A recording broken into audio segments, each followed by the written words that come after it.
Hello friends, welcome to digital Khopdi channel. चलिए दोस्तों, आज हमारे इस वीडियो में हम लोग चर्चा करेंगे अभी हाल ही में होने वाले सीजी सेट के बारे में। जैसे कि मैं यूट्यूब में बहुत सर्च किया, आप लोग भी सर्च किए होंगे कंप्यूटर साइंस के आंसर की के बारे में। बाकी दूसरे सब्जेक्ट के ना बहुत सारे मिल जा रहे हैं, बहुत सारे यूट्यूबर्स ने उसको कवर किया हुआ है, लेकिन ये जो हमारा कंप्यूटर साइंस का जो ये पेपर है उसका आंसर की नहीं मिल रहा है। तो मैं क्या है, जिस दिन से एग्ज़ाम दे कर के आया हूँ, मैंने कुछ मेहनत किया, उसमें मैंने ढेर सारे क्वेश्चन को गूगल किया और ख़ास तौर पे मैंने एआई टूल्स के माध्यम से उसका सर्च करके निकाला है आंसर। तो चलिए, मैं इस चीज़ को मैं आप लोगों के बीच शेयर करने जा रहा हूँ। ठीक है, तो आप भी अपने आंसर की से यहाँ से निकाल करके देख सकते हैं कि क्या क्या इसका सही आंसर होने वाला है। ठीक है, कुछ क्वेश्चन में डिस्कशन करेंगे, सारे क्वेश्चन में डिस्कशन नहीं करेंगे, वीडियो जो है ना बहुत लेंथी हो जाएगा, बहुत लंबा हो जाएगा, इसीलिए मैं कुछ डिस्कशन करूँगा। और बाकी आप यहाँ से देखिएगा, मैं यहाँ से येलो मार्किंग कर दिया है। ठीक है, तो चलिए देखते हैं। सबसे पहला हमारा जो क्वेश्चन है, if a tree has n vertex then the sum of degree of all its vertex is आपका 2n-1। दोस्तों ये वाला इसका सही है। ठीक है, दूसरे क्वेश्चन का ए सही है। अच्छा, मैं पहले आप लोगों को एक चीज़ बता दूं, ये जो मुझे सेट मिला हुआ था, मेरा सेट बी है। ठीक है, आप लोगों का डिफरेंस हो सकता है, अलग हो सकता है, तो आप क्या करेंगे, इस क्वेश्चन के अकॉर्डिंग आपका मिलान कर लेंगे। क्वेश्चन का सीक्वेंस चेंज नहीं है। ठीक है, बस जो सेट है ना वो बस अलग अलग है, तो आप लोग इस तरीके से मिलान कर सकते हैं। ठीक है, तो पहला का यहाँ पे बी एन आंसर है 2n-1। दूसरा का है n का पावर 2 और तीसरे का है बीटा और चौथे का है आपका S1 एंड S4। ये S1 और S4 इसका सही आंसर है।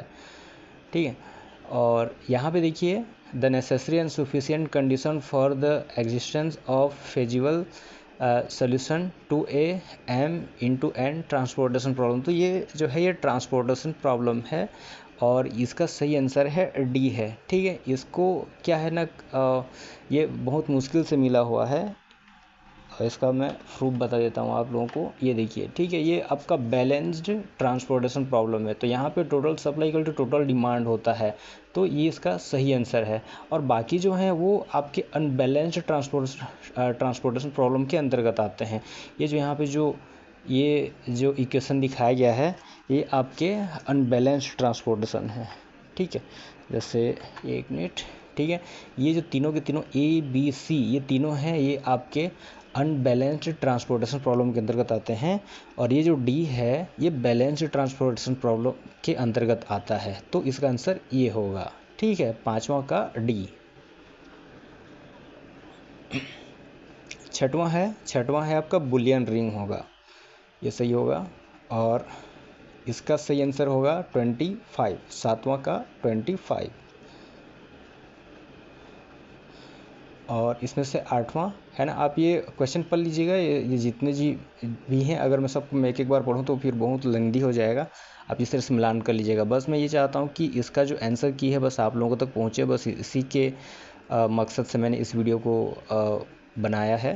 तो देखिए, जो आठवां यहाँ पे जो क्वेश्चन है, यहाँ पे देखिए एक एक करके जो सबसे पहला ए है, ठीक है, the set of rational number is an abelian group under addition. तो उसके एबलियन ग्रुप के अंदर एडिशन होता है, ये ट्रू है। Second, the set of integers is an abelian group under addition, ये भी आपका ट्रू है। ठीक है, सी भी ट्रू है और डी यहाँ पे फॉल्स है, तो यहाँ पे only A B C true है। ठीक है, तो इसका आपका सही आंसर होगा बी होगा। नौवां का आपका 60 है, इसको हम लोग अलग अलग तरीके से हम लोग मतलब यहाँ पे 60 लीटर में वर्ड बना सकते हैं। ठीक है, अलग अलग तरीके से। और इसमें 10वां का होगा आपका डी। 11वां का है केवल ए और बी होगा। देखिए दोस्तों, इसमें ना बहुत सारे लोग कन्फ्यूजन थे, इसमें बता रहा हूँ आपको ये कैसा है। देखिए, सबसे पहले आपका जो ए है ये आपका बाइनरी वैल्यू है, फिर इस बाइनरी वैल्यू को हेक्साडेसिमल में चेंज किया गया। यहाँ पे देखिए, पहले पूछ क्या रहा है यहाँ पे। ठीक है, identify the correct pair from the list below, list given below. तो यहाँ पे जो नीचे जो दिया गया है, यहाँ पे सही जोड़ी की पहचान करना है। सही जोड़ी बोलने से देखिए यहाँ पे ये जो मैं बताया आप लोगों को, ये जो बाइनरी वैल्यू है, बाइनरी वैल्यू को हमने किस में चेंज किया, यहाँ पे ये चेंज किया हुआ है हेक्साडेसिमल में। फिर बी का जो है ना वो फिर बाइनरी वैल्यू चेंज किया हुआ है डेसिमल में, ठीक है। जबकि ये दोनों सेम हैं और ये दोनों सेम है, मतलब ए भी दोनों सेम है और सी डी दोनों सेम है। तो ये मान सकते हैं, देखिए यहाँ पे ये आपका क्या है, देखिए ये बाइनरी वैल्यू है। बाइनरी वैल्यू को मतलब पहले समझाता हूँ बीसीडी वैल्यू क्या होता है। बीसीडी वैल्यू वो वैल्यू होते हैं जैसे कि हम लोग जो डिजिटल मल्टीमीटर देखते हैं, ठीक है, या फिर हमारा डिजिटल स्पीडोमीटर हो गया, या फिर हमारे डिजिटल वॉचेस हो गए, या तो फिर जो डीटीएच के सामने जो इंडिकेटर लगाया रहता है ना, जैसे चैनल हम लोग चेंज करते हैं तो दिखाई देता है वहाँ पे बीसीडी वैल्यूज 0 से लेकर के 9 तक, है ना। तो वहाँ पे इस बीसीडी नंबर सिस्टम का यूज किया जाता है। तो यहाँ पे देखिए 3 प्रकार के चेंज हो रहे हैं। पहले तो ये बाइनरी वैल्यू को फिर हम लोग डेसिमल में बीसीडी में चेंज करते हैं, फिर बीसीडी के बाद फिर वो आपके फिर डेसिमल में चेंज होता है, ठीक है, डेसिमल वैल्यू में, जैसे कि 0 से 9 तक जो दिखाता है वो डेसिमल वैल्यू में फिर चेंज होता है। तो इस तरह से यहाँ पे मतलब 2 प्रकार के यहाँ पे कन्वर्जन चल रहा है। पहले बाइनरी को हम लोग किस में चेंज कर रहे हैं, बीसीडी में, फिर बीसीडी को फिर हम लोग 7 सेगमेंट जो डिस्प्ले रहता है उसमें हम लोग चेंज कर रहे हैं, जो उसमें जो डेसिमल वैल्यू दिखता है वहाँ पे, ठीक है। तो ए और बी यहाँ पे सही होगा, ठीक है। तो केवल यहाँ पे ए और बी सही है। और यहाँ पे देखिए ये आपका फॉर मतलब जो 12वां क्वेश्चन है, ठीक है। For a bit signed number choose the correct range of numbers in decimal system. तो यहाँ पे इसका डी सही होगा। देखिए यहाँ पे टोटल ये जो 4 बिट अगर हम लोग लेंगे, है ना, तो 4 बिट यानी 2 का पावर आपका 4, ठीक है। 1 मिनट, जैसे ये 1 बिट हो गया, 1 2 3 4, जैसे मान लीजिए 4 बिट है, यानी कि यहाँ पे मान सकते हैं 2 का power 4 equal to 2 into 2 into 2 into 2, ठीक है। आपका 2 दूनी 4, 4 दूनी 8 और 8 दूनी 16, ठीक है। तो यहाँ पे टोटल आपके 16 नंबर जनरेट होंगे। तो आपके 1 से लेकर के 0 से लेकर के 7 तक ये 8 बिट हो गया, और फिर -1 से लेकर के 8 तक ये आपका 8 बिट हो गया, ठीक है। तो 8 8 16, ठीक है। टोटल ये 16 आपके बिट को ये मतलब 16 बिट यहाँ पे जनरेट हो रहे हैं, ठीक है। इसकी जो डेसिमल बोलना चाहिए, इसका जो करेक्ट रेंज है आपका -8 से +7 तक है। यहाँ पे पेन पेपर होता तो आसानी से समझा सकते हैं, कंप्यूटर में थोड़ा सा टाइप करने में प्रॉब्लम हो रहा है, इसीलिए मैं इसमें ज़्यादा मैथमेटिकल नहीं समझा सकता, क्योंकि कंप्यूटर है, माउस से ड्रा नहीं किया जा सकता ज़्यादा। अब देखते हैं यहाँ पे जो 13वां क्वेश्चन है। 13वां क्वेश्चन में ये सबसे पहला आपका जो है, ठीक है, असर्शंस ये फॉल्स है, और यहाँ पे रीजन जो है ये ट्रू है, ठीक है। तो यानी कि यहाँ पे हम लोग जैसे कि एक 4 बिट फुल एडर है यहाँ, इसके लिए हमें 3 full adder block and 1 half adder block की आवश्यकता पड़ती बोल रहा है। यहाँ पे इसकी आवश्यकता इतनी आवश्यकता नहीं होती, ठीक है। तो ये वाला आपका आर इसका ट्रू है, तो इसका सही होगा यहाँ पे, ठीक है। Assertion A is false but reason R is true. अब देख लेते हैं 14वां क्वेश्चन, ठीक है। यहाँ पे ये जो NAND is sufficient to represent all the logic gates, तो ये आपका ट्रू है। यहाँ से हम लोग ना सभी लॉजिक गेट्स का, एंड गेट, और गेट और नॉट गेट को हम लोग यहाँ से मतलब ये रिप्रेजेंट करता है, उन सभी को रिप्रेजेंट करता है। शायद इसका डायग्राम भी बनाया था हमें यहाँ पे, देखिए जैसे कि मान चलिए नेंड गेट है, ठीक है।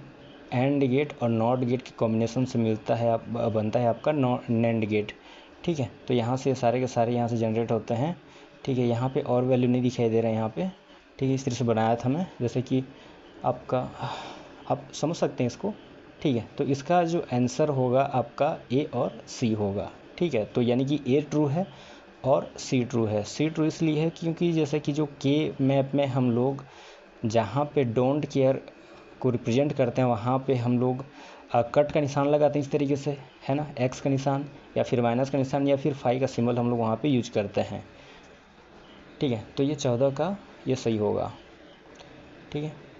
अगला देखते हैं 15वां क्वेश्चन का। ये 15वां क्वेश्चन का होगा आपका सी सही होगा। 16 का होगा आपका -52। ठीक है, इस तरह से the correct decimal value of 7 bit का 2's कॉम्प्लीमेंट हम लोग निकालेंगे तो -52 आएगा।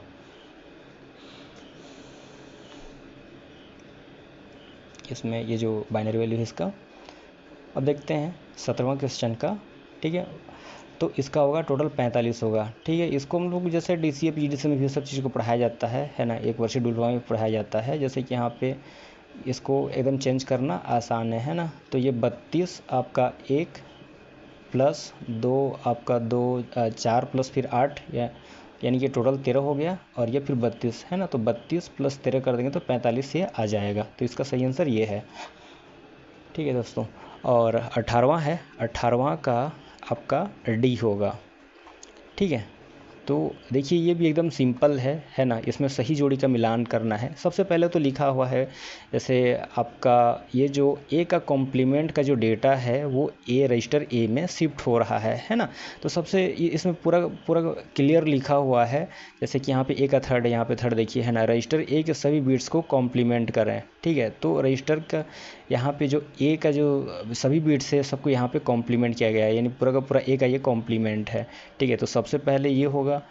ठीक है, फिर उसके बाद फिर बी का आपका फोर्थ है, जैसे रजिस्टर ए और बी का लॉजिकल और बिट्स का ए में स्थानांतरण। तो जैसे ये जो रहता है ये और का सिंबल रहता है, जैसे इस तरीके से रहता है ये और का सिंबल रहता है, और इस तरीके से जो सिंबल रहता है ये एंड का सिंबल रहता है। ये देखिए ये इस तरीके से एंड का सिंबल रहता है।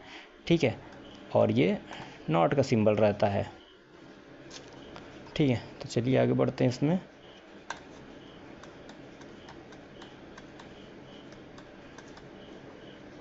ठीक है, तो इसका डी सही होगा।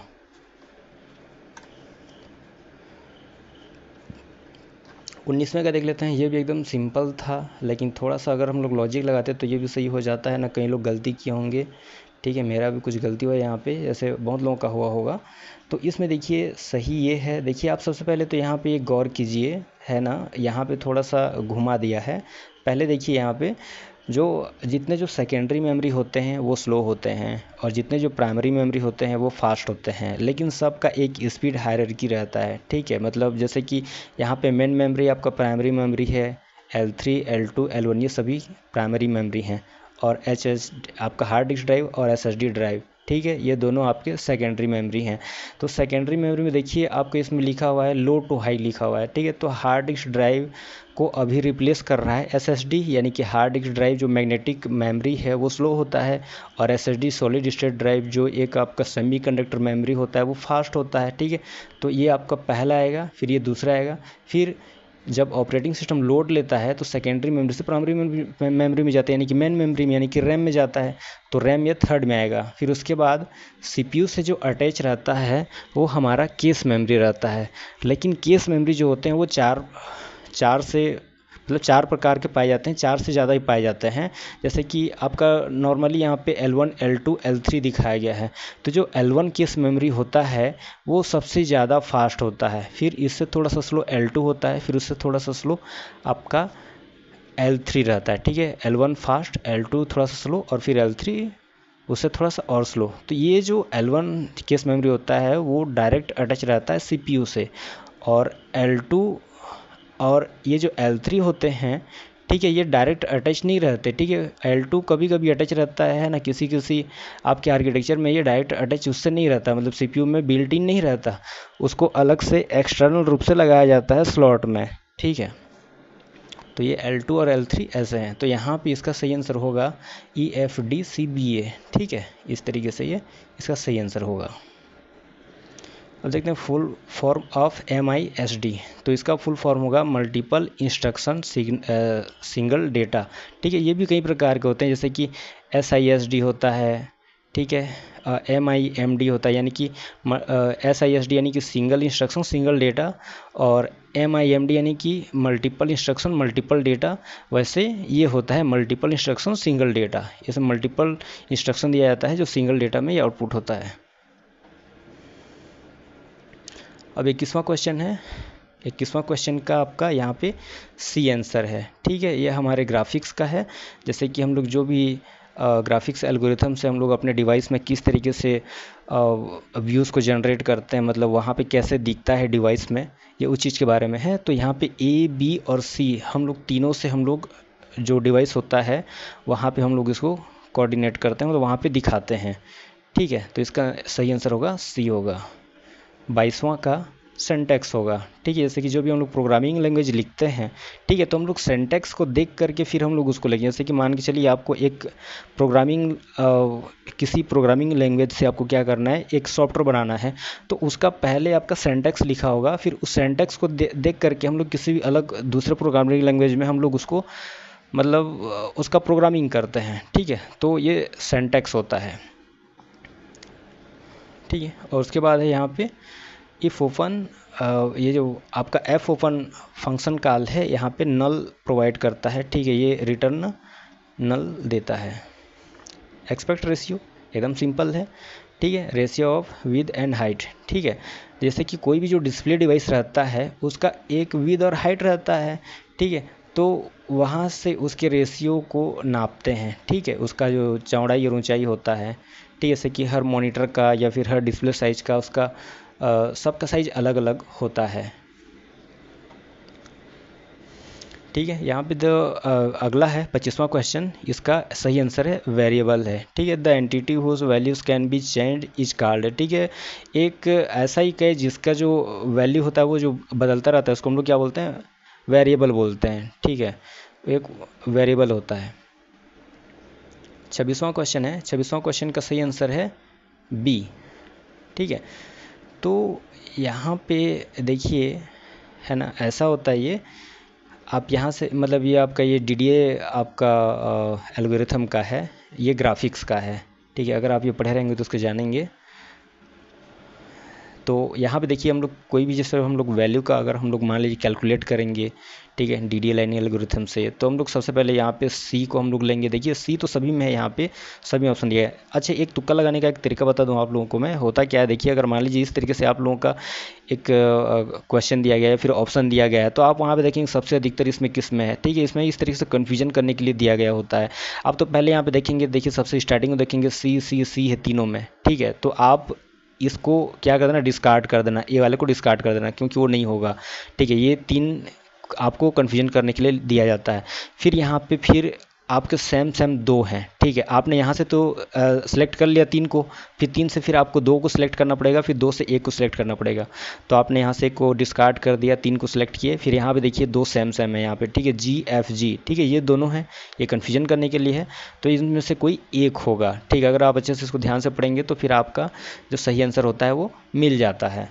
ठीक है, ठीक है, चलिए ये 26 का बी होगा, और यहाँ पे 27 का आपका डी होगा। ठीक है, ये भी एकदम बेसिक है, जो DCA PEDCA सब चीज़ पढ़ाया जाता है, या फिर BCA फर्स्ट ईयर में, है ना, ये सभी चीज़ें एकदम सिंपल है। ठीक है, तो इसका सही आंसर होगा आपका डी होगा। ठीक है, CABD होगा। ठीक है, एक और आ गया ग्राफिक्स का, ये आपका 28वां क्वेश्चन, इसका सही आंसर होगा आपका ए होगा। ठीक है, तो जिसमें जो असर्शन है वो भी ट्रू है और रीजन भी वो भी आपका ट्रू है। ठीक है, तो इसका सही आंसर ए होगा। 28वां से आपका 29वां क्वेश्चन, यहाँ पे ये भी आपका ग्राफिक्स का ही है। ठीक है, यहाँ पे इस तरीके से जो जो भी आपके जो साइंटिस्ट हैं, ठीक है, कौन कौन से ड्राइंग का जो भी जो क्लिपिंग है, ड्राइंग है ना, उसको बनाया था, कौन कौन साइंटिस्ट हैं उसको यहाँ पे मिलान करना था। ठीक है, तो इसका सही आंसर आपका बी होगा। 30 क्वेश्चन का आपका यहाँ पे डी होगा। ठीक है, जैसे ये भी आपका एकदम सिंपल था, यहाँ पे identify essential feature of object oriented programming language. तो ये ऑब्जेक्ट ओरिएंटेड प्रोग्रामिंग लैंग्वेज में ऐसे कौन कौन से एसेंशियल्स फीचर्स रहते हैं उसको यहाँ पे देखना था। ठीक है, तो सबसे पहले तो आपको पॉलीमॉर्फिज्म है यहाँ पे। ठीक है, polymorphism, inheritance, abstraction and encapsulation, है ना, ये यूज किए जाते हैं। ठीक है, और साथ ही आपके यहाँ पे जो टाइप से प्रॉपर्टीज कपल्ड विथ सब टाइप रूल्स है, ये भी यूज होता है। ठीक है, तो ये तीनों ट्रू हैं और ये फॉल्स है, तो इसका सही आंसर आपका डी होगा। अगला है identify correct matching of the following. तो ये अलग अलग सब्जेक्ट से मिलाकर बनाए हैं, जैसे कि यहाँ पे ट्रांजेक्शन का एसिड प्रॉपर्टीज होता है, ठीक है, यहाँ से आप इसको ऐसे मिला सकते हैं। तो इसका सही आंसर है आपका बी है।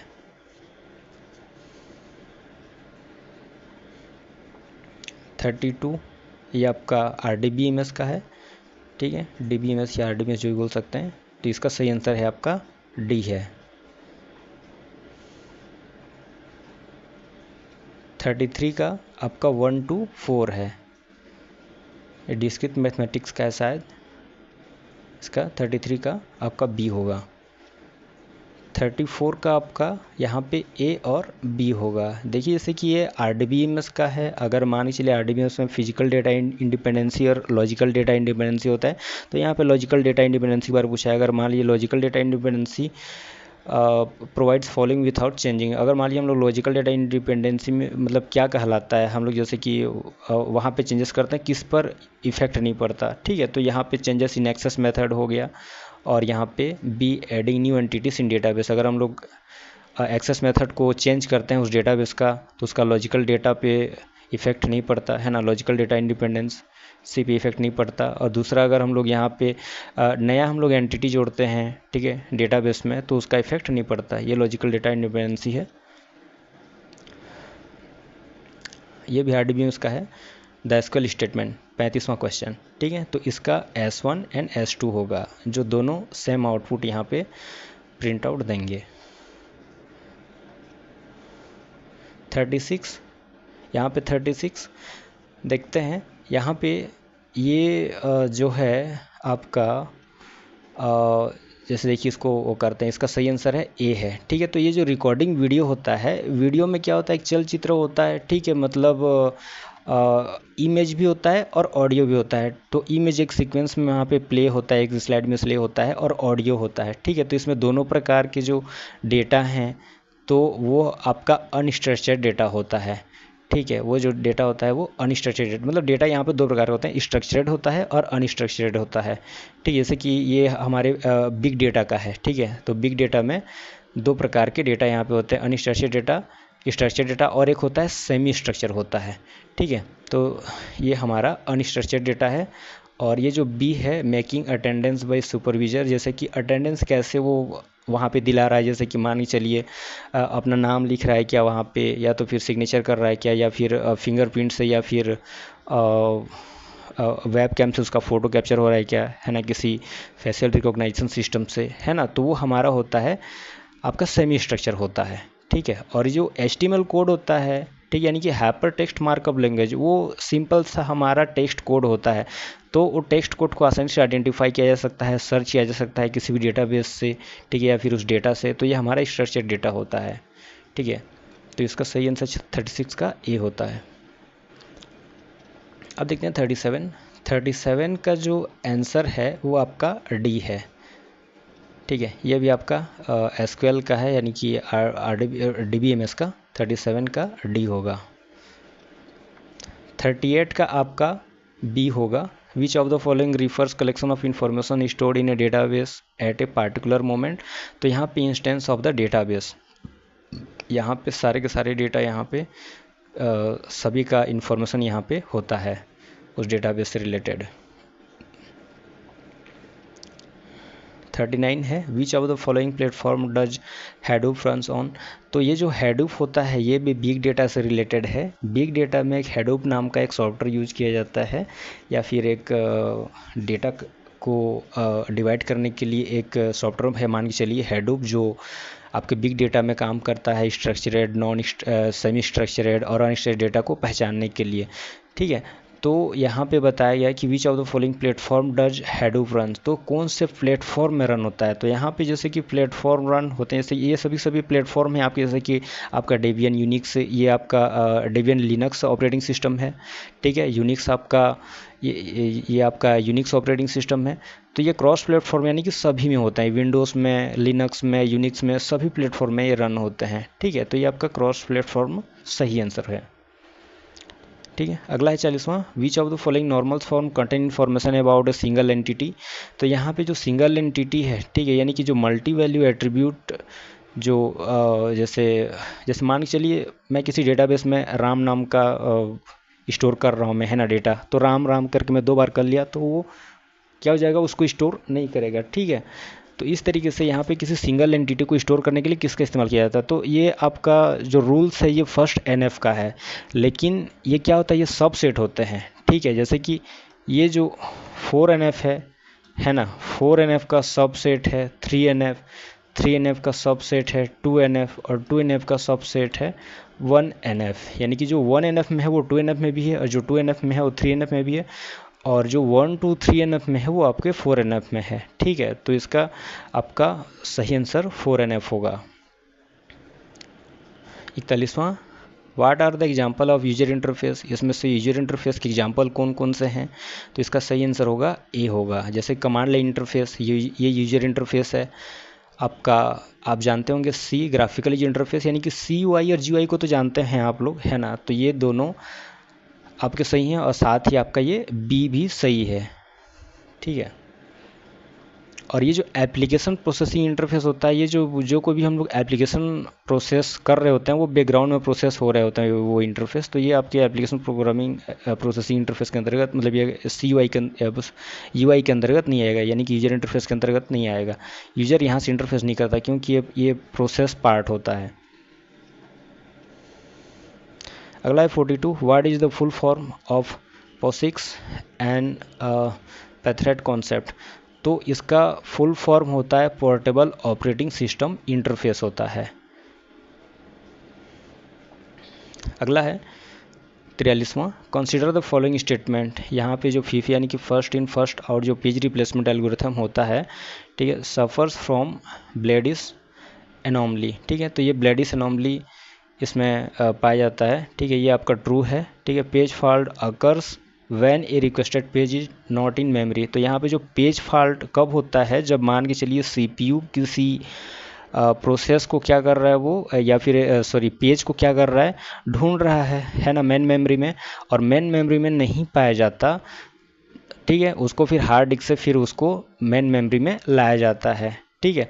तो उसके लिए जो रिक्वेस्ट करता है उसको बोलते हैं पेज फॉल्ट बोलते हैं, मतलब अगर वहाँ पे नहीं मिला तो वो पेज फॉल्ट कहलाता है, ठीक है। तो ये भी सही है, और यहाँ पे थ्रेसिंग अगर ये आपका फॉल्स है, तो इसका सही आंसर होगा ए होगा। 44वां क्वेश्चन, यहाँ पे इसका सही आंसर होगा 2 होगा 44वां का। ये भी आपका ऑपरेटिंग सिस्टम का है, यहाँ पे loader takes the input from the linker, ठीक है, लोडर लिंकर के बारे में आप लोग जानते होंगे, है ना, तो ये इसका सही आंसर ए होगा, ठीक है। बाकी असेंबलर, कंपाइलर, डिबगर ये सब तो अलग चीज़ें हैं, ठीक है, ये आपका असेंबलिंग करता है, ये कंपाइल करता है, और ये डिबग करता है, ठीक है। यहाँ पे इनको अगर पढ़ेंगे तो आप इनको जान लेंगे कि ये चीज़ क्या है, ठीक है। तो आपका सही आंसर लिंकर है, ठीक है, ये सबसे डिफरेंट है। अब देखते हैं 46 का होगा आपका 22, यानी कि ये जो B22।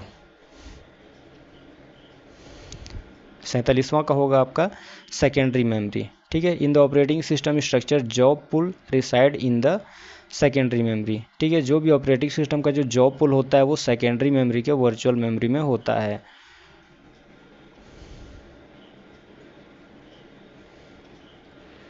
इसके बाद ये है मैच द फॉलोइंग, तो यहाँ पे देखिए ये आपका विंडोज़ ऑपरेटिंग सिस्टम के ये सारे के सारे सिस्टम कॉल्स हैं, और ये यूनिक्स के सिस्टम कॉल्स हैं, ठीक है। तो इन दोनों में समानताएं क्या क्या हैं उनको यहाँ पे मैच करना था, ठीक है। जैसे कि यहाँ पे क्रिएट प्रोसेस है ना, किसी प्रोसेस को क्रिएट करने के लिए ये जो सिस्टम कॉल है इसको एग्जीक्यूट किया जाता है विंडोज़ ऑपरेटिंग सिस्टम में, तो यूनिक्स ऑपरेटिंग सिस्टम में किस प्रोसेस को एग्जीक्यूट किया जाता है, ठीक है, इसको देखना था। यहाँ पे तो ये फोर्क का इस्तेमाल किया जाता है, ठीक है। तो ये सिंपल सा है, अगर आप यहाँ पे देखेंगे जैसे कि सी यहाँ पे मैच खा रहा है, ठीक है, गेट करंट प्रोसेस आईडी, तो यहाँ पे गेट PID यानी कि प्रोसेस आईडी होता है इसका मतलब, ठीक है, जैसे गेट करंट प्रोसेस आईडी, तो ये दोनों मैच हो रहे हैं, तो ऐसे ऐसे करके आप इसको मिला सकते हैं और इसका सही आंसर ढूंढ सकते थे। जैसे कि देखिए यहाँ पे बी का इस्तेमाल किया गया क्रिएट फाइल, है ना, तो बी आपका यहाँ पे देखिए जैसे ओपन फाइल है यहाँ पे, ठीक है,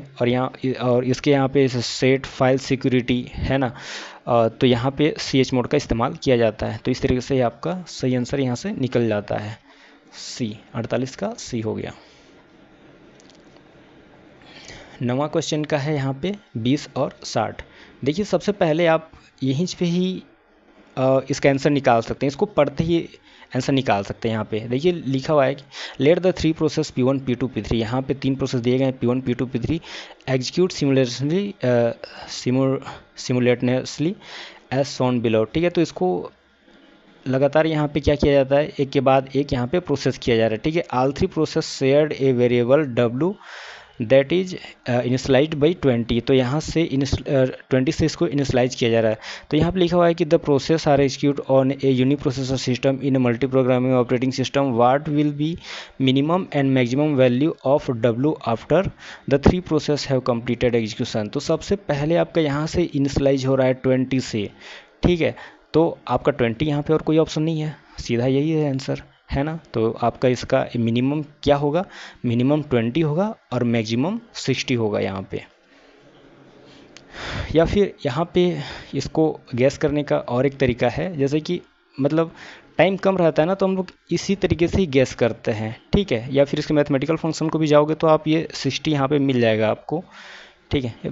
वीडियो बहुत लंबा हो जाएगा, नहीं तो फिर चलिए बता देता हूँ, ठीक है। जैसे कि यहाँ पे आपका P1 W, यहाँ पे जैसे कि ये W वेरिएबल है यहाँ पे, है ना। यहाँ पे कितना लिया गया आपका 20 लिया गया। रुकिए शायद इसको मैं बनाया था, देखने दीजिए, नहीं है यहाँ पे, ठीक है। जैसे यहाँ पे 20 आपका यहाँ पे 20 आ गया, 20 + 30 कितना हो गया आपका 50, ठीक है। और यहाँ पे फिर ये वैल्यू आ गया 50 - 10 कितना हो गया आपका 40 हो गया, ठीक है। और यहाँ पे फिर आपका 40 आ गया, 40 + 20 फिर कितना हो गया आपका 60 हो गया, ठीक है। तो P3 का वैल्यू क्या आ गया 60 आ गया, ठीक है। इनिशलाइज्ड बाई 20 एंड मतलब और मैक्सिमम वैल्यू 60, ठीक है। मिनिमम 20 और ये 60, ठीक है। ये आंसर आ गया यहाँ पे। अब देखते हैं 50 क्वेश्चन। तो इसका सही आंसर होगा आपका डी होगा, ठीक है। जो ऑपरेटिंग सिस्टम जब एग्जीक्यूट होता है, जैसे कि स्टार्टिंग होने से लेकर के उसके यूजर ऑथेंटिकेशन होने तक जो प्रोसेस होता है, इसको यहाँ पे दिखाया गया है, ठीक है। तो इसका सही आंसर है आपके यहाँ पे डी होगा। जैसे ये जो पावर ऑन सेल्फ टेस्ट होता है, ठीक है, ये सब चीज़ क्या क्या हैं आप लोग, ये सभी बेसिक नॉलेज है ये सभी चीज़ें। ज़्यादा समझाएंगे तो बहुत लंबा हो जाएगा वीडियो। अब चलिए देखते हैं 51 असर्शंस। यहाँ पे ये ट्रू है, रीजन भी आपका ट्रू है, तो ये सबसे पहला ए इसका सही होगा।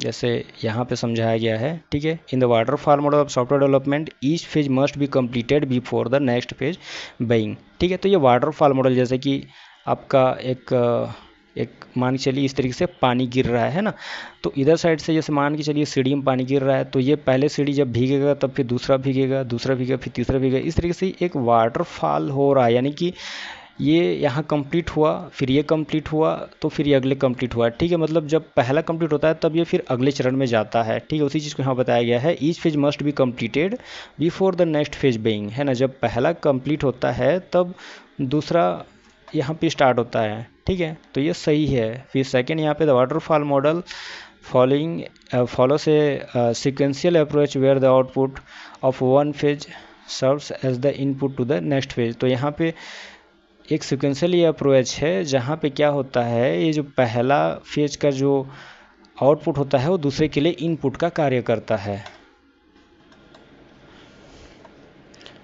ठीक है। चलिए नेक्स्ट देखते हैं 52 का होगा आपका बी आंसर होगा, ठीक है। Arrange the following software development life cycle, ये SDLC से रिलेटेड है इन द करेक्ट सीक्वेंस। तो यहाँ पे देखिए सबसे पहले आपका यहाँ पे सी होगा, पहले सबसे पहले किसी भी चीज़ का रिक्वायरमेंट होता है, रिक्वायरमेंट एनालिसिस के बाद आपका फिर उसके बाद डिजाइनिंग होता है, डिजाइनिंग के बाद फिर उसका टेस्टिंग होता है, फिर मेंटेनेंस होता है। इसमें और भी बहुत सारे आते हैं, इसमें टोटल 7-8 फेज होते हैं, ठीक है। जैसे कि रिक्वायरमेंट एनालिसिस होता है, फीजिबिलिटी एनालिसिस होता है, ठीक है। फीजिबिलिटी एनालिसिस फिर आपका होता है system planning and initial investigation होता है, उसी के अंदर में आपका रिक्वायरमेंट एनालिसिस होता है, और और एक होता है, भूल गया हूँ, ठीक है, requirement analysis and problem analysis, ठीक है, सेकेंड फेज में, ठीक है। फिर उसके बाद फिर थर्ड फेज में ऐसे जाते जाते थोड़ा याद करना पड़ेगा SDLC का रिक्वायरमेंट एनालिसिस। चलिए अभी यहाँ पे पढ़ाने लगूँगा तो फिर अलग हो जाएगा, आप समझ सकते हैं, ठीक है। मैं SDLC का वीडियो अपने YouTube चैनल बनाया हूँ, आप देख लीजिएगा वहाँ पे। 53 अब NC काल has proposed A popular model, तो यहाँ पे क्वालिटी मॉडल का यूज किया जाता है यहाँ पे। 54 इसका सही आंसर होगा ए। ये भी आपका सॉफ्टवेयर इंजीनियरिंग का है। 54 इसका होगा ए। 56 इसका सही आंसर होगा सी। 57 का सही आंसर होगा बी 28। 58 का होगा स्ट्रक्चरल मॉडल बी। 59 का होगा बी।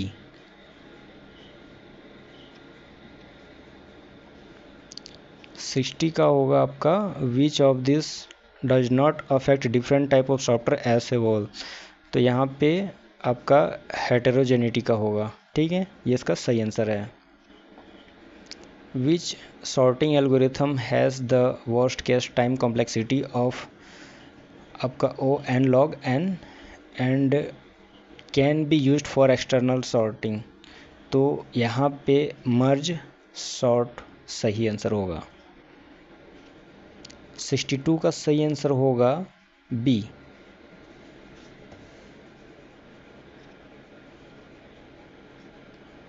63 का सही आंसर होगा सी, ट्रैवलिंग सेल्समैन प्रॉब्लम TSP। 64 का सही आंसर होगा बी, जिसमें से यहाँ पे ट्रू सेलेक्ट करने के लिए बोला गया। यहाँ पे जो ये ट्रू है, ये ए ट्रू है, बी ट्रू है, सी ट्रू है, डी फॉल्स है, तो इसका सही आंसर होगा ABC, यानी कि यहाँ पे बी। 65 का सही आंसर होगा ANC, यानी कि merge sort and quick sort. 66 का सही आंसर होगा बाइनरी सर्च ट्री, यानी कि 66 का बी। 67 का सही आंसर होगा ए।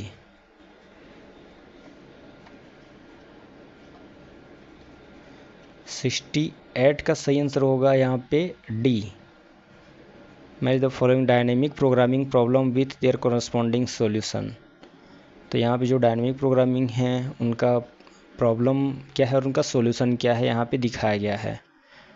69 का होगा यहाँ पे आपका डी।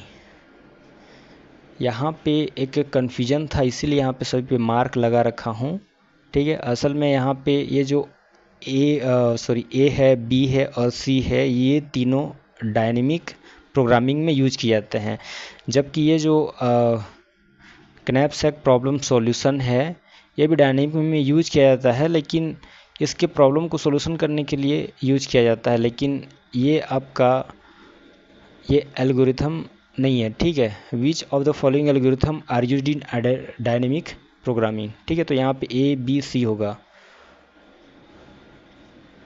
इन तीनों का, यानी कि जो तीनों एल्गोरिथम हैं, इन तीनों का डायनेमिक प्रोग्रामिंग में यूज किया जाता है।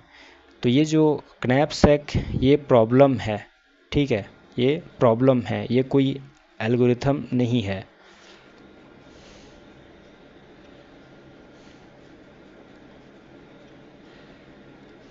सत्रहवां देखते हैं यहाँ पे, which of the following data structure is typically use to implement disjoint set data structure, तो यहाँ पे सही आंसर है अरे।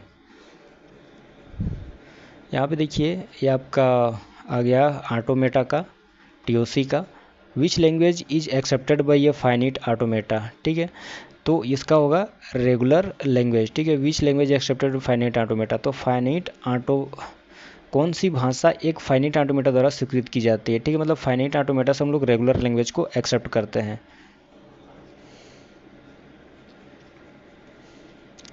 72वां है, construct DFA for the language over 0, 1 that accept string with even number zeros, how many state will be DFA have.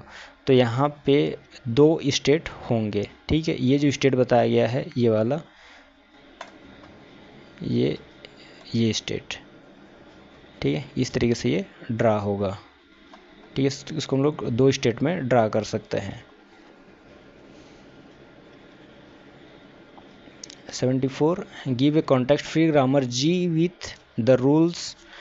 आपका ये जो है इसका सही होगा, आपका A होगा। देखिए यहाँ पे जो कॉन्टेक्स्ट फ्री है ना, पहले जो रहता है रेगुलर होता है, फिर उसके बाद कॉन्टेक्स्ट फ्री होता है, फिर उसके बाद फिर कॉन्टेक्स्ट सेंसिटिव होता है, ठीक है। तो रेगुलर में क्या होता है, A का पावर n और मोड ऑफ n और ग्रेटर देन और इक्वल टू 0 होता है, ठीक है, आपके रेगुलर में। और उसके बाद फिर कॉन्टेक्स्ट फ्री में आपका A का पावर n B का पावर n हो जाता है, और ये ऐसे कैसे रहता है। और कॉन्टेक्स्ट सेंसिटिव में A का पावर n B का पावर n और C का पावर n होता है। तो 74 का सही आंसर है A। 75, consider the language L1 with grammar. तो इसका सही आंसर एक मिनट, इसका सही आंसर मैं नहीं देख पाया हूँ, अभी इसको मैं फ़िलहाल छोड़ दिया हूँ। अगर बाद में जब मुझे पता चलेगा तो मैं आप यहाँ कमेंट बॉक्स में मैं छोड़ दूँगा, आप देख लीजिएगा 75 का। आगे बढ़ते हैं अब 76 का सही आंसर है A, ठीक है। What is Chomsky hierarchy. तो ये क्लासिफिकेशन ऑफ ग्रामर टाइप्स, तो जितने जो आपके ग्रामर जो टाइप्स रहते हैं, ठीक है, उन सभी को चॉम्स्की हायरार्की में क्लासिफिकेशन किया जाता है, ठीक है। तो इसका सही आंसर ये है। 77, following statement are about deterministic finite automata DFA। तो यहाँ निम्नलिखित कथन डिटर्मिनिस्टिक फाइनाइट ऑटोमेटा DFA के बारे में है यहाँ पे। तो यहाँ पे कौन सा सही है कौन सा गलत है आप यहाँ पे कर सकते हैं। तो देखिए यहाँ पे लिखा हुआ है कि DFA में कई प्रारंभिक अवस्थाएं हो सकती है, यानी कि DFA can have multiple initial state. तो ये गलत है, केवल एक ही इसमें इनिशियल स्टेट होता है, ठीक है, तो ये गलत है। Second, DFA can have A epsilon transition. तो यहाँ पे इप्सिलॉन ट्रांजिशन नहीं रहते इसमें, ठीक है, यानी कि इप्सिलॉन वो कोई एक्सेप्ट नहीं करता है, ठीक है। मतलब इसमें कुछ ना कुछ वैल्यू या तो 0 हमें इनपुट करना होता है, फिर 1 इनपुट करना होता है। अगर हम लोग वहाँ पे एप्सिलॉन मतलब एकदम रिक्त देंगे तो वो एक्टिव नहीं होता, ठीक है। तो ये इसका एप्सिलॉन ट्रांजिशन कोई एक्सेप्ट नहीं करता, ठीक है। अगला है every DFA is also an NFA। तो ये सही है, जितने जो आपके DFA होते हैं वो सभी NDFA होते हैं, यानी कि नॉन डिटर्मिनिस्टिक फाइनाइट ऑटोमेटा, लेकिन सभी NDFA DFA नहीं होते, ठीक है। तो इसका सही आंसर है आपका केवल C, ठीक है, यानी कि ये C। एक मिनट, following finite automata are about finite automata. निम्नलिखित कथन डिटरमिनिस्टिक फाइनाइट ऑटोमेटा DFA के बारे में है। हाँ, ठीक है, यही उसी के बारे में है, C आंसर, इसका C आंसर सही है। 78, कॉन्टेक्स्ट सेंसिटिव लैंग्वेज के बारे में लिखित में से कौन सा कथन सत्य है। तो यहाँ पे जो भी कॉन्टेक्स्ट सेंसिटिव लैंग्वेज होते हैं उसके बारे में कौन सा कथन सत्य है, पहले देखते हैं। यहाँ पे they are a subset of regular language. तो ये जो कॉन्टेक्स्ट सेंसिटिव, जैसे मैं अभी आप लोगों को बताया, सबसे पहले आपका रेगुलर लैंग्वेज होता है, फिर उसके बाद फिर कॉन्टेक्स्ट फ्री होता है, फिर उसके बाद फिर कॉन्टेक्स्ट सेंसिटिव होता है। तो कॉन्टेक्स्ट जो सेंसिटिव है, कॉन्टेक्स्ट फ्री है, वो आपके रेगुलर लैंग्वेज का सबसेट। एक मिनट, यहाँ पे which of the following is it true about the context sensitive language. Context sensitive language के बारे में लिखित में कौन सा कथन सत्य है। वे रेगुलर लैंग्वेज का एक सबसेट होता है। एक मिनट, यहाँ पे कन्फ्यूजन है, वे रेगुलर लैंग्वेज का एक सबसेट होता है, उन्हें एक लीनियर बाउंडेड ऑटोमेटा द्वारा स्वीकार किया जाता है। वे रिकर्सिव नरेशन भाषा के समान होता है, वे चॉम्स्की क्रमवारी का हिस्सा नहीं है, ठीक है, ये इसका हिस्सा है, ठीक है, ये आपका गलत है, ठीक है। वे रिकर्सिव नरेशन भाषा के समान होते हैं, रिकर्सिव इनमरेबल, इसके बाद फिर आता है रिकर्सिव इनमरेबल, जैसे मैं बताया आप लोगों को अभी, जैसे कि आपका ये कॉन्टेक्स्ट सेंसिटिव होता है, ठीक है। सॉरी, सबसे पहले रेगुलर लैंग्वेज होता है, फिर कॉन्टेक्स्ट, एक मिनट कहाँ चला गया,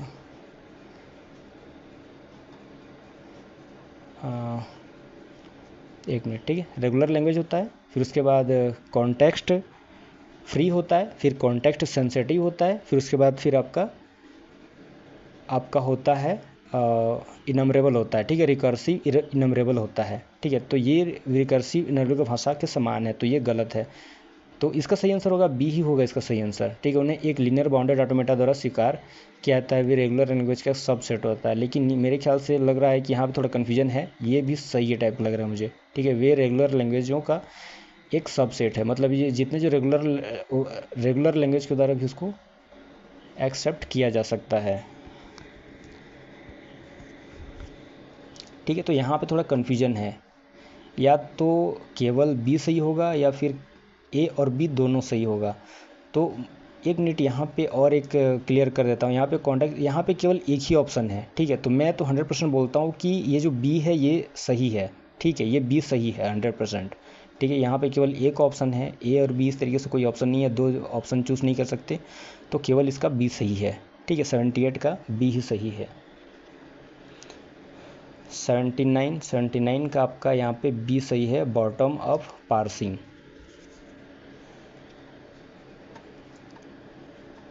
और 80 क्वेश्चन का है आपका ए सही है इसका, ठीक है, ये वाला सही है।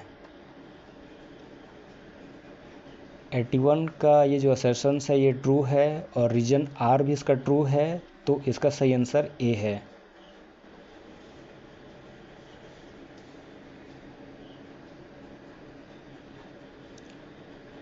एट्टी टू का आपका ए सही है। देखिए यहाँ पे कन्फ्यूजन ये था, बता रहा हूँ आपको, ये जो यूडीपी यानी कि यूजर डेटाग्राम प्रोटोकॉल हो गया, ठीक है, और ये जो आरटीपी है ना, ये दोनों आपके कनेक्शन लेस प्रोटोकॉल हैं, ठीक है।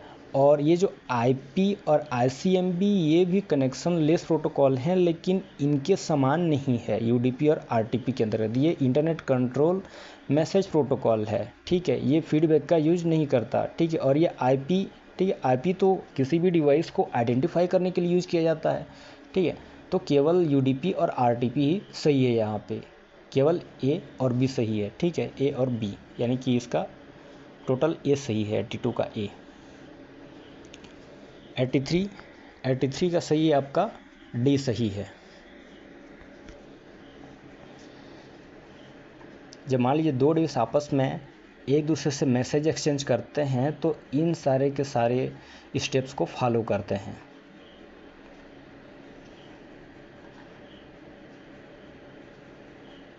जैसे यहाँ पे arrange the following steps involve at A UDP client, तो यहाँ पे यूडीपी प्रोटोकॉल का इस्तेमाल किया जा रहा है। तो यूडीपी पोर्ट का यूज करता है कम्युनिकेशन करने के लिए। तो सबसे पहले क्या करेगा, यूडीपी सॉकेट बनाएगा यहाँ पे, ठीक है। फिर उसके बाद फिर सर्वर को मैसेज भेजेगा, ठीक है। उस सॉकेट के थ्रू वो क्या करता है, फिर मैसेज भेजता है, ठीक है। फिर उसके बाद है आपका डी, ठीक है, सर्वर से प्रतिक्रिया प्राप्त होने तक प्रतीक्षा करें, यानी कि जब तक सर्वर से कुछ प्राप्त नहीं होगा तब तक वो उसकी वेट करेगा, है ना। अगर कुछ वहाँ से फिर फीडबैक मिलता है तो फिर वो डेटा सेंड करना स्टार्ट करता है। ये जो सर्वर को मैसेज भेजा लिखा हुआ है, ये एक मैसेज भेजता है वहाँ से, जब सॉरी इसमें फीडबैक का इस्तेमाल नहीं किया जाता, ठीक है, यहाँ पे फीडबैक नहीं मिलता उसको। तो डी सर्वर से प्रतिक्रिया प्राप्त होने तक प्रतीक्षा करें, ये है। फिर उसके बाद बी है उत्तर को संशोधित करें, यानी कि process the reply and go back to send message to the server, ठीक है। तो यहाँ पे ठीक है, लेकिन यहाँ पे फीडबैक का इस्तेमाल नहीं किया जाता। जो एक्नॉलेजमेंट मिलता है, जैसे कि टीसीपी मिलता है, टीसीपी एक्नॉलेजमेंट का यूज करता है, इसीलिए वो रियलेबल होता है, जबकि यूडीपी अनरियलेबल प्रोटोकॉल है, ठीक है, यानी कि कनेक्शन लेस प्रोटोकॉल है। वो कोई कनेक्शन नहीं रखता आपके जितने जो उसके क्लाइंट्स रहते हैं, ठीक है। जैसे कि एक सर्वर में इसका इस्तेमाल किया जा रहा है डेटा, जैसे कोई वही पे डेटा भेजा जा रहा है, कोई किसी ऑडियो को या फिर वीडियो भेजा जा रहा है, तो वो यूज़र से कोई फीडबैक नहीं लेता या फिर क्लाइंट से कोई फीडबैक नहीं लेता, ठीक है। अच्छा, ये एक क्लाइंट है, सॉरी, ठीक है, यहाँ पे यूडीपी क्लाइंट बोला गया है, ठीक है। एक यूडीपी जो क्लाइंट है वो सर्वर से क्या कर रहा है, वो कम्युनिकेशन कर रहा है, ठीक है। तो यही सही होगा, ठीक है, यही वाला है। आपका ई होगा, सबसे पहले यूडीपी सॉकेट बनाएगा, फिर उसके बाद ये सर्वर को मैसेज भेजेगा, यानी कि ये क्लाइंट है और ये सर्वर को मैसेज भेज रहा है, ठीक है, सर्वर को मैसेज भेजेगा। फिर उसके बाद फिर सर्वर से जब तक कोई रिस्पॉन्स नहीं मिलता जाता, वहाँ से ना फिर मैसेज आएगा फिर क्लाइंट को, है ना, तब फिर इसको फिर पता चलेगा, फिर ये क्या करेगा, बी उत्तर को संसाधित करेंगे कि process the reply and go back to send message to the server step. फिर क्लाइंट से फिर मैसेज भेजना स्टार्ट होगा सर्वर को। फिर आपका C close socket descriptor and exit, जब उसका कंडीशन ख़त्म हो जाएगा तो क्या कर देगा, उस सॉकेट को जो क्रिएट किया हुआ है उसको क्लोज कर देगा, ठीक है, और एग्जिट कर लेगा वहाँ से, ठीक है। उसका सही आंसर वही है। अब देखते हैं 84। तो 84 इसमें जो ट्रांसपोर्ट लेयर होता है वो मेनली क्या करता है, वो प्रोसेस टू प्रोसेस डिलीवर करता है, ठीक है। मतलब अगर दो डिवाइस आपस में कम्युनिकेशन कर रहे हैं तो उनके बीच में प्रोसेस टू प्रोसेस डिलीवर होता है। 85 what is the data link layer protocol unit is called. तो यहाँ पे देखिए जो डेटा लिंक लेयर में फ्रेम का यूज़ किया जाता है। अब देखिए टोटल OSI मॉडल में टोटल 7 लेयर होते हैं। तो पहले जो आपका एप्लीकेशन लेयर है, प्रेजेंटेशन लेयर है और सेशन लेयर है, वो डेटा का यूज़ करते हैं, केवल डेटा, यानी कि जो मैसेज है, ये मैसेज क्या है, ये डेटा ही है, ठीक है, इसका यूज करते हैं। फिर उसके बाद फिर उसके नीचे आता है आपका प्रेजेंटेशन लेयर हो गया, सेशन लेयर हो गया, और sorry application layer, presentation layer, session layer, ये तीनों डेटा हो गया। फिर आपका जो नेटवर्क लेयर आता है, नेटवर्क लेयर यूज करता है आपका सेगमेंट का यूज करता है, ठीक है, वो सेगमेंट का यूज करता है। फिर सेगमेंट के नीचे फिर आपका ट्रांसपोर्ट लेयर होता है, यानी कि वो इस्तेमाल करता है, पैकेट का इस्तेमाल करता है। फिर ट्रांसपोर्ट लेयर के फिर नीचे में होता है आपका डेटा लिंक लेयर, वो यूज करता है, फ्रेम का यूज करता है। फिर उसके नीचे में होता है आपका फिजिकल लेयर, वो बीट स्ट्रीम का यूज करता है, ठीक है। तो ये सारे के सारे फॉर्मेट हैं डेटा के फॉर्मेट। 86 ये देखिए किसी नेटवर्क में एंड डिवाइस के लिए यहाँ पे स्टार टोपोलॉजी, ठीक है, इस चीज़ को समझिए, स्टार टोपोलॉजी। तो स्टार टोपोलॉजी में एंड डिवाइस को जोड़ने के लिए n वायर की आवश्यकता पड़ती है, ठीक है, ठीक है, n वायर की आवश्यकता पड़ती है। जैसे कि मान चलिए ये कोई डिवाइस है ना, यहाँ पे हम 2 कंप्यूटर को जोड़ रहे हैं तो 2 वायर की आवश्यकता पड़ेगी। अगर 5 कंप्यूटर को जोड़ेंगे तो 5 वायर की आवश्यकता पड़ेगी। लेकिन जबकि वही बात आपकी अगर हम लोग देखेंगे क्या टोपोलॉजी, एक है ना, सिट दिमाग में नहीं आ रहा है, मैश टोपोलॉजी, ठीक है। तो मैश टोपोलॉजी में क्या होता है, वहाँ पे 2n-1/2, ठीक है, ये मेथड का वहाँ पे उपयोग किया जाता है, ये वाले फार्मूले का उपयोग किया जाता है वहाँ पे मैश टोपोलॉजी में। जबकि स्टार टोपोलॉजी में इसका उपयोग किया जाता है, मतलब n डिवाइस को जोड़ने के लिए n वायर की आवश्यकता पड़ती है। तो इसका सही आंसर ए होगा, ठीक है। अब देखते हैं 87। यहाँ पे arrange the following layers starting with layers taking service from media, ठीक है। तो यहाँ से मीडियम से, यानी कि जो मीडियम से टेकिंग सर्विस लेने के लिए यहाँ पे उसको क्रम से जमाना है। जैसे कि फिजिकल लेयर से, फिजिकल लेयर किससे जुड़ा होता है, किसी भी मीडिया से जुड़ा रहता है ना। जैसे कि कोई भी मीडिया, जैसे कि मान के चलिए जैसे कोई केबल है, केबल से जुड़ा हुआ है, तो वहाँ से अगर सर्विस ले रहा है तो उस वे में इसको अरेंज करना है, ठीक है। तो सबसे पहले यहाँ पे क्या होगा आपका, देखो कहाँ पर है फिजिकल लेयर, देखो फिजिकल लेयर यहाँ पर है ना। तो सबसे पहले यहाँ पे सी होगा, ठीक है, देखो सी सी सी है ना, सभी में सी सी।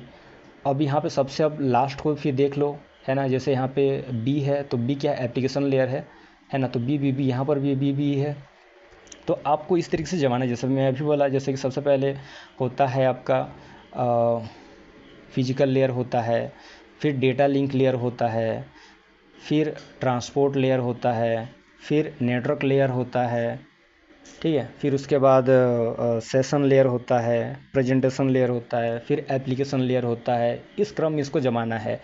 लेकिन यहाँ पे अगर आप देखेंगे तो एक चीज़ यहाँ पे गलती, एक जो सीक्वेंस है ये थोड़ा सा चेंज हुआ है। जैसे चलिए मान के देखते हैं यहाँ पे, है ना, यहाँ पे बोनस नंबर मिल सकता है आप लोगों को, शायद ये वाला क्वेश्चन है, देखा था, रुकिए देखते हैं, ठीक है। आपका ये सी हो गया फिजिकल लेयर, आपका डी हो गया डेटा लिंक लेयर, एफ हो गया आपका ट्रांसपोर्ट लेयर, ई हो गया आपका नेटवर्क लेयर, फिर ए हो गया आपका सेशन लेयर, फिर जी हो गया प्रेजेंटेशन लेयर, और फिर आपका बी हो गया एप्लीकेशन लेयर। हाँ सही है ये, ठीक है, लेकिन ऐसा एक क्वेश्चन है वहाँ पे थोड़ा गलती है, देखेंगे आगे, ठीक है। तो 87 का यहाँ पे बी होगा।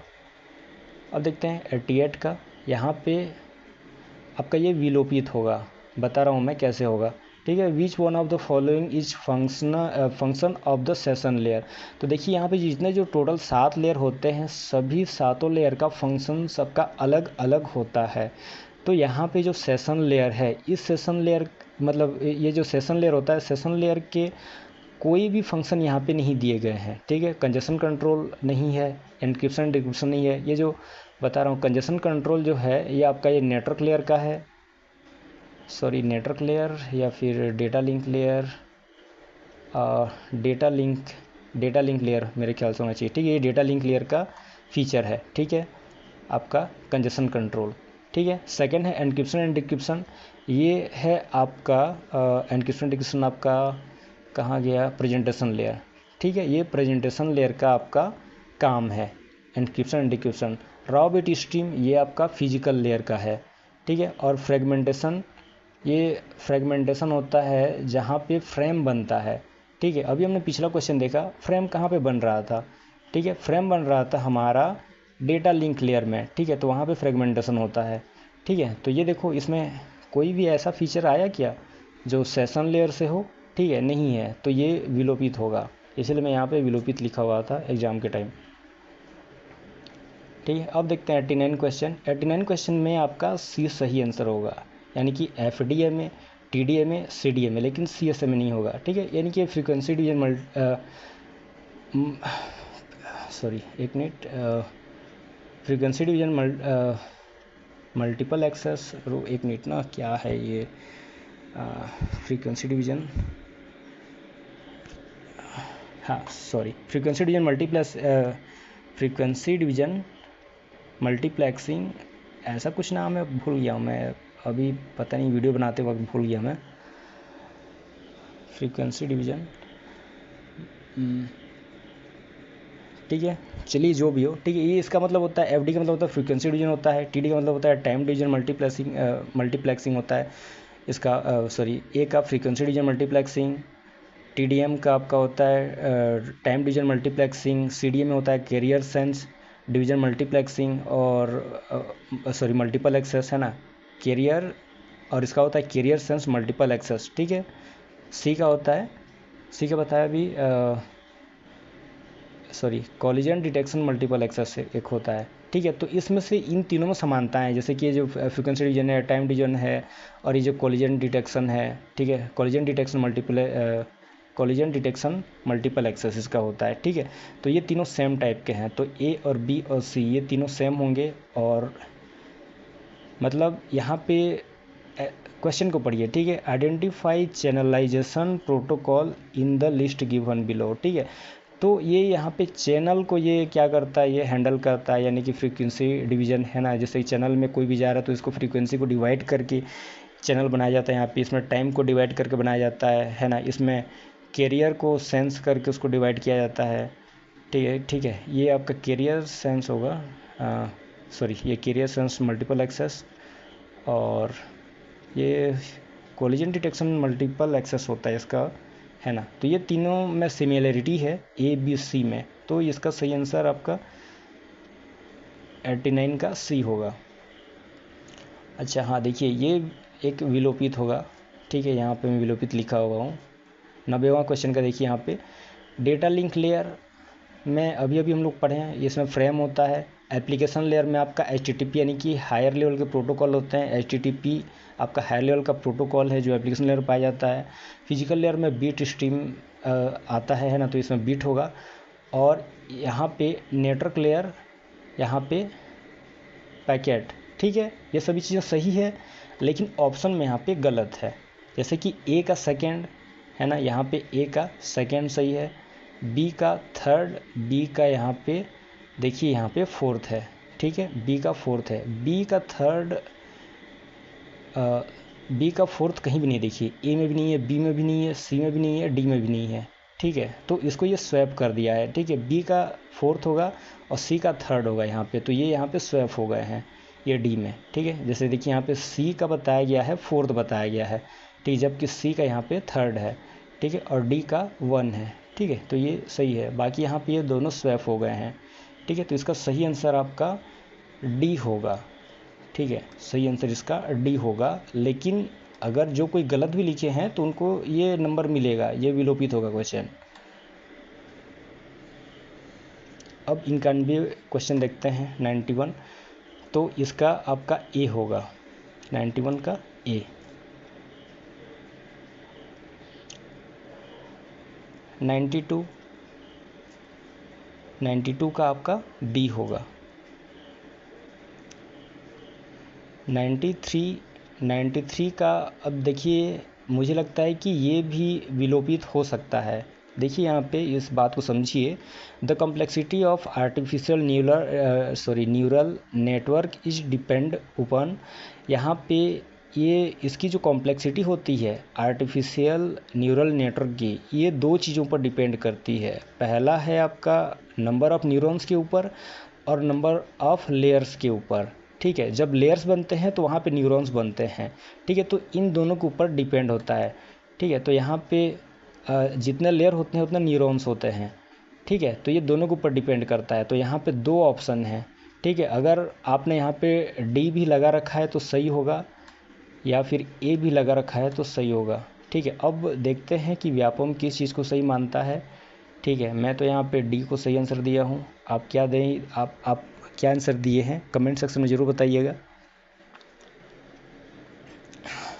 और देखिए ये जो 94 का आपका ये जावा होगा, ठीक है, प्रोगोल, पर्ल, लिप्स, इन सभी का यूज हम लोग आर्टिफिशियल इंटेलिजेंस में करते हैं, ठीक है। असल में देखिए ये क्वेश्चन थोड़ा सा समझने में थोड़ा सा गलती हो गया, which is not the commonly used programming language for AI, तो ये नॉट को मैं यहाँ पे पढ़ नहीं पाया, ठीक है। ऐसे कई बार होता है जब हम लोग हड़बड़ी में रहते हैं, जब लास्ट क्वेश्चन आता है ना, तो ऐसे ही होता है, हमारे पास टाइम की कमी होता है और हम लोग उन सारे के सारे क्वेश्चन को समझ नहीं पाते, पढ़ नहीं पाते अच्छे से, ठीक है, तो ऐसे होता है। तो मैं यहाँ पे आर्टिफिशियल इंटेलिजेंस यूज जो होता है प्रोगोल में जो होता है, तो मैं प्रोगोल को टिक लगाया था, जबकि यहाँ पे नॉट द कॉमनली यूज्ड है ना, कॉमनली किसका यूज नहीं किया जाता, तो यहाँ पे जावा का यूज नहीं किया जाता, बाकी इन तीनों का यूज किया जाता है, ठीक है। तो इसका सही आंसर आपका जावा होगा, ठीक है। अगला देखते हैं 95 क्वेश्चन। 95 क्वेश्चन का होगा आपका सी होगा, ठीक है, ये सी। 96 का होगा आपका सी होगा, ठीक है। इसमें देखिए सबसे पहले इसका एक जो फजी लॉजिक है, फजी लॉजिक में जो फजेशन करते हैं तो इस तरीके से होता है। सबसे पहले आपका यहाँ पे फजिशन होता है, ठीक है, ये फजिशन होता है। फजिशन होने के बाद फिर आपका यहाँ पे ये डी होता है, यानी कि ये यहाँ इधर साइड से देखते हैं, ठीक है, फजिशन होता है। फिर application of the fuzzy operator and और इन द अटेसेंड, क्या है ये, अटेसेडेंट, ठीक है, ये होता है। फिर उसके बाद आपका सी होता है, C implication from the antecedents to the consequent, ठीक है, इस तरीके से होता है। आप यहाँ पे और एक चीज़ यहाँ पे तुक्का लगा सकते थे। देखिए जो फजी होता है, अगर आप लोग फजी पढ़े होंगे है ना, तो बस स्टार्टिंग और लास्ट को अगर आप याद रखे रहेंगे तो ये आपका सही हो जाता है। ऐसा यहाँ पे और कहीं भी नहीं है। देखिए सबसे पहला स्टार्टिंग है आपका फ्यूजिशन है, फ्यूजिशन आपका यहाँ पे बी है, जैसे सी में यहाँ पे बी है। और जो लास्ट में होता है आपका डिफ्यूजिफिकेशन होता है, ठीक, यानी कि ए है। तो देखिए ए लास्ट में आपका यहाँ पे बी स्टार्टिंग में और ए लास्ट में कहीं पर भी नहीं बन रहा है। बाकी इसके सीक्वेंस जो भी हों, अगर ये दोनों सही हैं तो सही हैं, ठीक है, तो ये सही हो जाता है आपका, ठीक है। अब देखते हैं 97, तो ये 97 का सही आंसर है। देखो ये जो आपका फजी सेट होता है, फजी सेट किस चीज़ पर आधारित रहता है, ये दो वैल्यू के बीच में ये रहता है। जैसे कि चलिए मान लीजिए एक या तो एक होगा या तो फिर जीरो होगा, लेकिन उसके बीच का जो वैल्यू होता है वो क्या होता है, 0.1, 0.2, 0.3 रहता है। ये सारी चीज़ें होती हैं, तो इसका पहला आंसर सही होगा, ठीक है। ये जो फजी सेट होता है या तो 0 या तो 1 और उनके बीच होता है, 0 और 1 के बीच होता है, ठीक है। इसे बताया आपको 0.1, 0.2, 0.3 इस तरीके से ये होता है, ठीक है। तो ये सही है 97। अब देखते हैं 98 क्वेश्चन। तो find the correct sequence of GA, यानी कि ये जेनेटिक एल्गोरिथम का है, तो इसका सही सीक्वेंस आपका है D। ठीक है, ये इसका आंसर D होगा। 99, अब देखते हैं 99 का। इसका सही आंसर होगा A। ठीक है, दोनों अल्फ़ा बीटा है ना, ये बूथ है यहाँ पे। 100वां क्वेश्चन, लास्ट वाला क्वेश्चन, इसका A होगा। ठीक है, दोनों अभिकथन A और R कारण सत्य हैं और कारण R अभिकथन A की सही व्याख्या है, यानी कि इसमें से दोनों के दोनों सही हैं। ठीक है दोस्तों, इतने में आप लोगों को समझ में आ गया होगा कि कौन सा क्या क्या है। अगर मान लीजिए मैं एकदम फास्ट स्लाइड कर दिया होऊंगा, तो आप लोग थोड़ा सा स्लो में देख लीजिएगा सभी को। और मैं यहाँ पे जितना भी जो सही आंसर मैं बनाया हूँ मैं, ठीक है, मैंने अलग अलग चीज़ों का यूज़ किया हुआ है। मैंने कुछ के बुक देखे हैं, ठीक है, कुछ मैंने गूगल सर्च किया हुआ है, कुछ बहुत सारी चीज़ों में मैंने अपने नॉलेज का इस्तेमाल किया हुआ है। ठीक है, और इसमें कई जगह मैंने आर्टिफिशियल टूल्स का यूज़ किया जाता है, आर्टिफिशियल इंटेलिजेंस टूल्स का, जो जैसे कि चैट GPT होता है, ठीक है, जैसे कि आपके व्हाट्सअप में भी है, मेटा AI है ना। तो इन सभी चीज़ों का यूज़ करके मैंने सभी आंसर्स को निकाला है। अगर फिर भी कहीं पे गलती हो गया होगा तो देख लीजिएगा। ठीक है, गलती हो जाता है कभी कभी, देख लीजिएगा आप। ठीक है दोस्तों, तो इस वीडियो को एंड तक देखने के लिए आप लोगों का बहुत बहुत धन्यवाद।